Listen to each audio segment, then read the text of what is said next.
Assalamualaikum warahmatullahi wabarakatuh. Waalaikumsalam. Teman-teman nalar yang berbahagia, alhamdulillah kita berjumpa lagi pada episode kali ini dalam serial Ngabuburit, diskusi atau ngaji fikih agraria ya tanpa terasa karena kita juga sudah menjelang mengarah ke akhir Ramadan, artinya kita juga sudah mengarah ke episode-episode terakhir dari serial diskusi ini. Iya, Ya iya. mudah-mudahan tentu ada yang sudah bisa kita dapat begitu ya manfaatnya, pengetahuannya begitu kan. Tentu juga mudah-mudahan kita bisa mengambil faedah lagi di kesempatan-kesempatan berikutnya begitu ya. Bersama kita sudah ada Cak Sohib yang akan memantik diskusi ya sejak awal sampai menjelang akhir ini. Luar biasa beliau konsisten istiqomah memberi pencerahan kepada kita semua. Ini apa kabar Cak Sohib nih? Alhamdulillah baik ya. Ini juga Alhamdulillah. berkat Mas Nasir juga ini ya. Wah, Meskipun kita beda waktu tapi iya. dengan berbagai cara kita berusaha untuk menyesuaikan sehingga bisa terselenggara ini ya, Iya, ngabuburit iya. ini ya. Benar, benar, benar, benar. Kita juga banyak mendapat manfaat ya, Cak ya, dari teman-teman dengan feedbacknya, dengan masukannya gitu kan. Dan kalau kalau nggak ada teman-teman ya mungkin tidak ada inisiatif diskusi ini dan Iya, tidak bisa iya, berjalan iya, terus sih gitu ya. Ini iya, juga iya. support luar biasa dari teman-teman nalar, sobat-sobat nalar. Nah, Cak Sohib, mungkin kita nyambung begitu ya dengan pembahasan sebelumnya. Kalau kita kemarin sudah bahas tentang pertamanya Ihyaul Mawad atau menghidupkan sumber-sumber agraria untuk menjadi produktif, bermanfaat. Pertama di sumber agraria tanah misalkan, setelah itu kita bahas sumber agraria air dengan segala dinamikanya begitu kan. Kemudian terakhir kita kan sempat bahas tentang bagaimana ada konsep yang disebut harim ini Cak Sohib ya, atau sempadan begitu ya untuk menjaga fungsi ekologis dan ketersediaan air itu sendiri untuk publik. Kemudian menjadi menarik terakhir kemarin sudah dikasih bocoran pancingan gitu oleh Cak Sohib bahwa para fuqaha sebetulnya sudah bicara tentang hal-hal yang menjadi concern, menjadi perhatian kita hari ini begitu ya, soal privatisasi, soal keterbatasan aksesibilitas atas air yang ironisnya justru dialami oleh komunitas-komunitas yang dekat dengan sumber agraria air. Nah, mungkin bisa dielaborasi Cak Sohib bagaimana sih pandangan para fuqaha dengan ragam tradisinya menyikapi dan berbicara soal ini. Iya, terima kasih Mas Nasir. Jadi kembali ke apa yang sudah kita bahas pada episode sebelumnya, bahwa para fuqaha banyak mengelaborasi konsep harim ini untuk memastikan dua hal. Pertama adalah fungsi ekologis dari mata air atau sumur atau sungai itu bisa terus terjamin gitu ya keberlanjutannya. Lalu kemudian yang kedua adalah harim itu juga ditetapkan dalam konteks memastikan aksesibilitas dari manusia, dari hewan gitu ya, untuk memanfaatkan air di sumur itu bisa dijamin gitu ya. Nah tentu di dalam mengupayakan harim ini dapat terwujud ada beberapa ketentuan yang sifatnya lebih teknis ya, dan karena ini ketentuan yang sifatnya teknis tentu ini sangat kontekstual ya untuk kondisi pada masa itu maupun kondisi di wilayah Timur Tengah ya, yang tentu bentang alamnya berbeda dengan kita ya, kemudian kondisi iklim, kondisi geografisnya berbeda dengan kita gitu ya, sehingga apa yang secara teknis disampaikan oleh para ulama menyangkut batasan harim ini tentu tidak serta-merta sesuai dengan kondisi di Indonesia, tetapi spiritnya ada itu tadi ya, jadi bahwa harim itu dalam rangka untuk memastikan fungsi ekologisnya terjaga. Lalu yang kedua adalah supaya aksesibilitasnya itu bisa dijamin gitu ya bagi masyarakat yang ada di sekitar situ. Nah, saya kira itu dulu yang harus ditekankan, bahwa aspek teknisnya sih sebetulnya sangat kontekstual, tetapi hal itu memberi ilustrasi bagaimana para fuqaha itu betul-betul ingin menerjemahkan harim itu menjadi sesuatu yang operasional ya, dan karena itu ada ukuran-ukuran mengenai harim itu. Kira-kira seperti itu Mas Nasir. Bahwa para fuqaha sudah meletakkan dasarnya begitu Cak ya, fondasinya yang meskipun mungkin sangat dipengaruhi oleh kondisi geografis di mana mereka hidup, kondisi alam, kondisi zamannya ya, dengan Iya. perkembangan teknologinya gitu kan. Tapi kira-kira dari berbagai tradisi mazhab ini ada pembahasan lebih detailnya begitu Cak Saib yang mungkin bisa untuk melihat kondisi hari ini begitu kira-kira? Pertama, kita bicara dulu mengenai mata air ya, dan Ya. untuk mata air ini sebetulnya tidak ada perbedaan pendapat ya sebetulnya di Mhm. antara berbagai mazhab, karena memang ada nas ya, hadis Nabi yang secara eksplisit menyatakan harim ya, atau wilayah yang harus dilindungi untuk mata air itu bisa terus terjaga, itu sudah jelas ininya, angkanya gitu ya, yaitu radiusnya adalah 500 dhira' ya di sekeliling mata air itu ya. Jadi 500 dhira' mungkin berarti 250 meter kira-kira ya ke sekeliling ya. Diukur dari mata air itu ke seluruh penjuru itu sekelilingnya adalah 250 meter, kira-kira seperti itu. Nah, lagi-lagi kita harus mengingat bahwa ya mata air di Timur Tengah itu kan kira-kira oase kan ya, oase gitu ya. Jadi tentu dengan memastikan 250 meter di sekeliling itu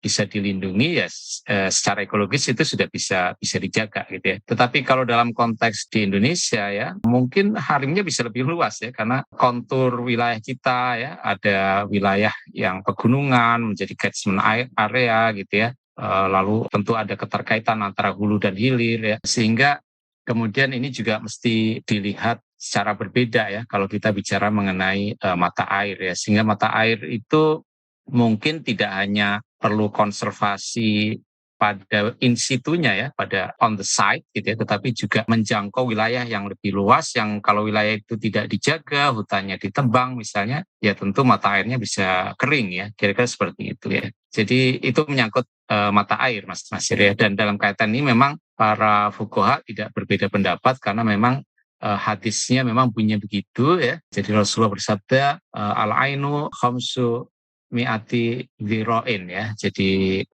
mata air itu harimnya adalah 500 dhiro' di sekeliling mata air itu. Hanya kita memang perlu menafsirkannya secara lebih kontekstual kalau kita kaitkan dengan kondisi di Indonesia.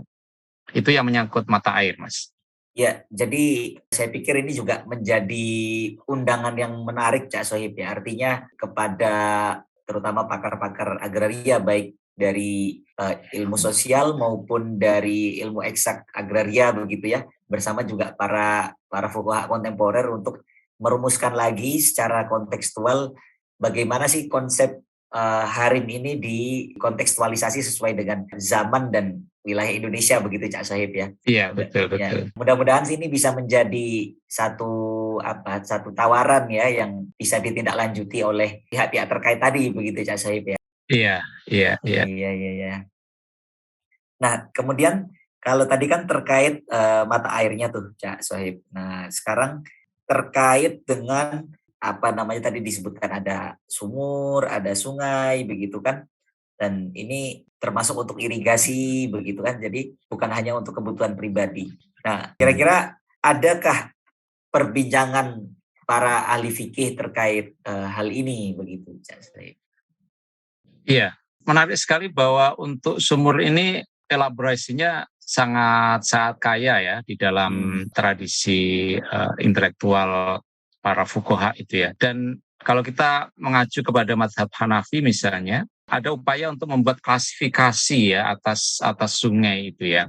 Dan itu lagi-lagi tujuannya adalah memastikan dua fungsi tadi itu bisa diwujudkan, yaitu perlindungan secara ekologis dan perlindungan atas aksesibilitas di dalam memanfaatkan air yang ada di dalam sumur itu. Nah, dalam kaitan ini, mazhab Hanafi itu membedakan sumur menurut bagaimana dia bisa diambil ya air yang ada di dalam sumur itu ya. Jadi kalau sumur itu diambil dengan tangan ya, artinya ditimba begitu ya, maka tidak perlu space yang terlalu luas ya untuk memungkinkan air itu bisa diambil ya, atau akses terhadap air itu bisa dicapai ya. Sehingga untuk jenis sumur yang semacam ini yang disebut sebagai al-aton ya, sumur yang ditimba dengan tangan, itu radius harimnya adalah 40 dhira' ya di sekeliling sumur itu ya. Tetapi kalau sumur itu ditimbanya dengan bantuan hewan ya, karena misalnya kedalamannya itu sangat dalam gitu ya, sehingga kalau ditimba pasti akan capek gitu ya, maka otomatis radiusnya juga akan lebih lebih luas gitu ya. Sehingga misalnya menurut Abu Yusuf dan Muhammad, ini dua pengikut Abu Hanifah ya, itu luasnya adalah 60 dhiro ya. Jadi kalau yang dengan tangan 40 dhiro, lalu yang dengan bantuan hewan tadi 60 dhiro ya, supaya itu memberi ruang gerak bagi unta atau hewan lain yang menarik timba dari sumur tadi ya. Ini kalau menurut Imam Abu Hanifah dan mazhab Hanafi ya. Nah, kalau di dalam mazhab Maliki ini justru lebih mendasar lagi ya kalau kita lihat pendapat mazhab ini ketika bicara mengenai harim untuk sumur ya. Menurut mazhab Maliki ya, innama yudhirru bil ma'i harimun likulli bi'rin. Jadi segala sesuatu yang bisa membahayakan terhadap air yang ada di dalam sumur itu, maka dia menjadi harim ya bagi sumur itu ya. Jadi radiusnya bisa lebih luas ya. Bukan hanya 40 atau 60 dhiro, tetapi kalau kemudian sumur itu bisa terganggu karena misalnya ada aktivitas penambangan ya, meskipun jaraknya 500 meter atau 1 kilo gitu ya, tetapi nyata-nyata itu mengurangi fungsi sumur itu, maka ya itu menjadi harimnya ya. Atau kalau dalam contoh kemarin adanya eksploitasi air bawah tanah oleh industri perhotelan, ya itu sebetulnya melanggar harim begitu ya. Nah, ini jadi lebih mendasar sebetulnya yang disampaikan oleh Maliki ya. Ini dari sisi fungsi ekologisnya. Lalu selanjutnya mazhab Maliki juga menyatakan semua hal yang mengganggu orang dan hewan yang minum dari sumur adalah harim ya. Jadi ini menyangkut aksesibilitas ya. Jadi segala sesuatu yang kemudian membuat orang dan hewan tidak bisa lagi memperoleh air ya dari sumur itu, maka itu juga harim gitu ya. Jadi kita bisa kaitkan ini juga dengan bagaimana privatisasi air di hulu ya oleh industri-industri air kemasan yang kemudian itu bisa mengancam para petani yang tinggal di lereng yang lebih bawah atau mengancam tanaman-tanaman gitu ya, lahan pertanian ketika tidak dapat aliran dari irigasi yang sumbernya di hulu ya. Maka ini semua juga harim kalau menurut mazhab Maliki. Jadi ini sesuatu yang sebetulnya sangat mendasar ya. Nah, hal yang serupa juga dinyatakan oleh Imam Syafi'i ya. Jadi misalnya Imam Syafi'i dalam hal ini juga kemudian membuat klasifikasi mengenai sumur, tetapi klasifikasi itu tidak ditentukan berdasarkan cara eksploitasinya seperti yang dibuat oleh mazhab Hanafi, tetapi menurut fungsinya ya. Jadi sumur itu menurut Syafi'i fungsinya bisa untuk minum, bisa untuk irigasi ya. Jadi kalau fungsinya untuk minum, maka harimnya adalah sejauh diperlukan untuk mengambil airnya ya. Jadi lagi-lagi ini soal aksesibilitas ya. Kemudian kalau untuk irigasi, maka harimnya adalah sejauh diperlukan untuk lalu lalang hewan yang digunakan mengangkut air ya. Jadi lagi-lagi ini menyangkut aksesibilitas ya. Kalau kita bandingkan memang apa yang dikemukakan oleh mazhab Maliki ini jauh lebih mendasar sebetulnya ya pengertian harim itu, karena memang secara eksplisit menyatakan fungsi ekologis dan soal aksesibilitas ini sebagai dasar di dalam menentukan harim. Nah, kemudian kalau kita terakhir beralih ke mazhab yang paling muda ya di antara 4 mazhab itu, yaitu mazhab Hambali, maka pembedaannya itu berdasarkan usia dari sumur itu ya. Sayangnya tidak terlalu dielaborasi di dalam kitab ini apa makna usia dari sumur ini ya. Jadi kalau sumur baru itu menurut mazhab Hambali itu 25 dhiro, sedangkan sumur lama itu 50 dhiro ya. Ini tidak ada elaborasi sebetulnya ya apa pengertian dari sumur baru dan sumur lama ini ya. Tetapi kalau kita kembali kepada fungsi tadi, fungsi dari harim, memang pendapat dari mazhab Maliki lah yang paling eksplisit menyatakan dua fungsi itu di dalam menentukan harim daripada sumur ya. Gitu Mas Nasir yang kita bisa elaborasi dari kitab ini.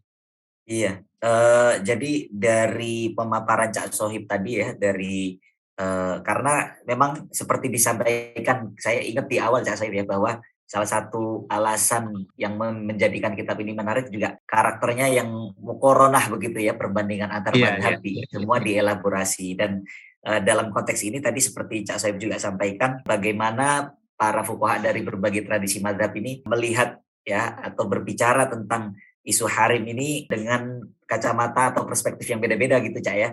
Ada yang melihat misalkan mazhab Syafi'i secara fungsinya, ada mazhab Hambali yang bicara soal kebaharuannya begitu ya, ada yang bicara soal eksploitasinya, meskipun tadi Cak Sohib juga sudah simpulkan begitu ya, bahwa dari kalau kita bandingkan bisa kita nyatakan bahwa mazhab Maliki ini yang lebih kira-kira lebih sesuai begitu ya, lebih lebih elaboratif untuk bicara konsep harim khususnya dengan konteks hari ini begitu kira-kira Cak Sohib ya. Ini juga menurut saya menjadi menarik karena meskipun kalau kita bicara dalam konteks madhab begitu ya, secara mayoritas di Indonesia ini madhab Syafi'i, tapi juga belakangan sudah muncul upaya ya dalam forum-forum pembahasan hukum, forum-forum bahasan masail begitu kan untuk mendialogkan antar madhab ya, artinya tidak Iya, terpaku di betul, satu madhab. betul. Menarik. Iya, betul.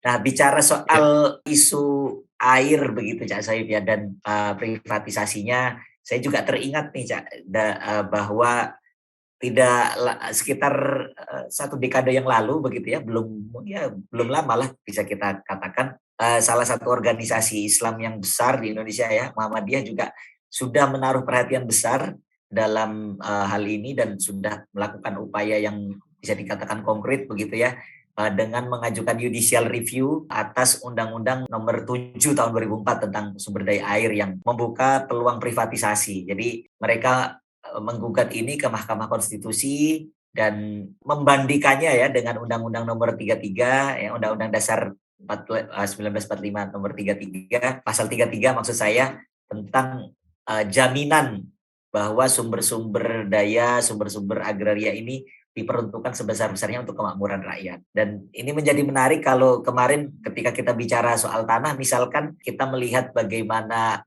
organisasi besar yang lain yaitu Nahdlatul Ulama bicara dan memberi perhatian besar, di sini juga kita melihat organisasi Islam yang lain menaruh perhatiannya juga. Jadi harapannya kita bisa melihat peran agama, peran organisasi keagamaan semakin besar dalam perjuangan keadilan agraria begitu ya, Cak ya. Ini menjadi menarik gitu ya, yang juga menjadi salah satu motif diskusi kita. Nah, ngomong-ngomong Cak, jadi dengan pembahasan kita soal harim tadi ya, tanpa terasa kita sudah memasuki tema pembahasan terakhir begitu Cak. Nah, tapi betul, mungkin ya sebetulnya sedih juga begitu Cak ya.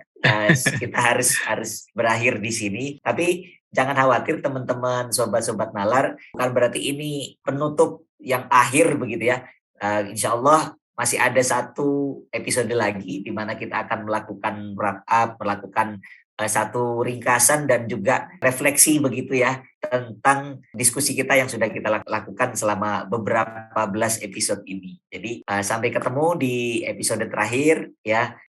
Jangan bosan-bosan dan mudah-mudahan kita juga mendapat manfaat dari serial ini. Sampai jumpa. Assalamualaikum warahmatullahi wabarakatuh. Waalaikumsalam warahmatullahi wabarakatuh.